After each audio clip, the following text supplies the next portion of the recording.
We wanted to pit this monster against some other iconic horrors, so we decided to make this video as an introduction to it. We're going to keep it as short as possible. The KOTHOGA is the monster from the 1997 sci-fi horror The Relic, based on the novel. The summary of this movie is: it's a thrilling tale about a deadly creature at large in the Chicago Field Museum. Following several grisly murders, a policeman teams up with a biologist to find the demonic force stalking the corridors of the museum. With the museum's gala opening being imminent, they face a race against time to track down the creature before it strikes again. I remember watching this movie, and I had fallen in love with a creature that surprisingly looks like Predator, aka Yautja.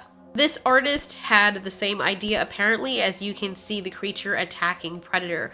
We'll get into that later. So, what exactly is this creature?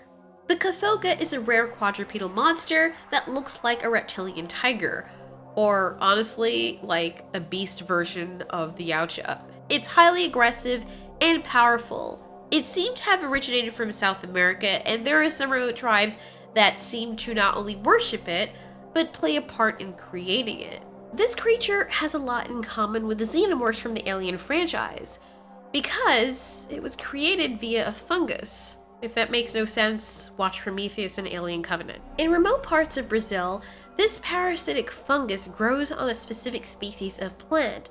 The fungus is heavily loaded with animal hormones that infect the plant by way of the virus. When this happens, the virus actually inserts its own viral genetic material into the plant cells, causing the leaves to be laced with animal proteins that are responsible for bone structure, growth, skin maintenance, as well as exoskeletal physiology. Now, here's where things get really interesting. If an animal or organism happens to eat a lot of these leaves that are full of these proteins, the virus will insert its foreign genes into that host DNA and cause it to change its appearance quite dramatically, essentially making it a chimera.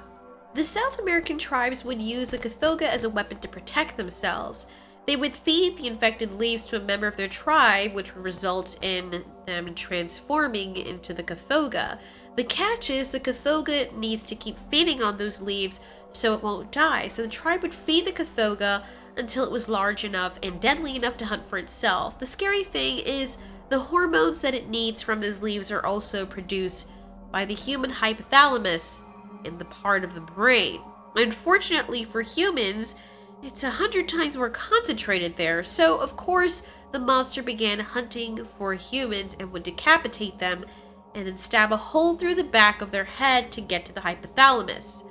Gruesome. Seriously, you guys really need to watch the movie if you're still here. Now, onto what makes up the animal. We said before this animal is a chimera. Earlier on we mentioned that the fungus had a lot of animal hormones that fused with the plant that it chose to, quite brutally might I add, infect by using its virus. It has mammal, insect, reptile, and human DNA. So the KOTHOGA will have a lot of the traits and behaviors of the animals of whose DNA it's comprised. The KOTHOGA weighs over 150 pounds, it's 15 feet long from its nose to its tail, stands 5 feet tall, and is extremely fast and powerful, has mandibles like pincers, sharp teeth, and powerful jaws.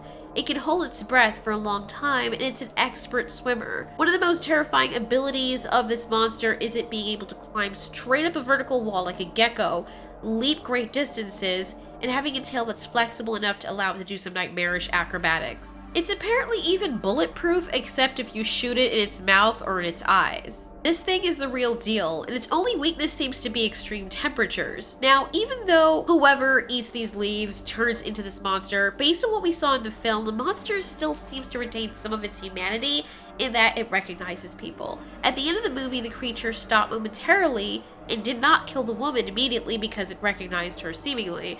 Rather, John Whitney recognized her. If you guys are watching and you're a fan of Jurassic Park, you'd most likely enjoy this movie. That's basically the rundown of this creature. It's terrifying, it's merciless. We're gonna be doing future videos for monsters versus monsters, and we may pit the KOTHOGA against some other iconic monsters such as the Indoraptor from Jurassic World Fallen Kingdom, the Bioraptors from Pitch Black, Xenomorphs, Marvel characters, and more. So right before we close out this video, what is your favorite movie monster of all time? Let us know in the comments, and thanks for watching. This has been Alteori.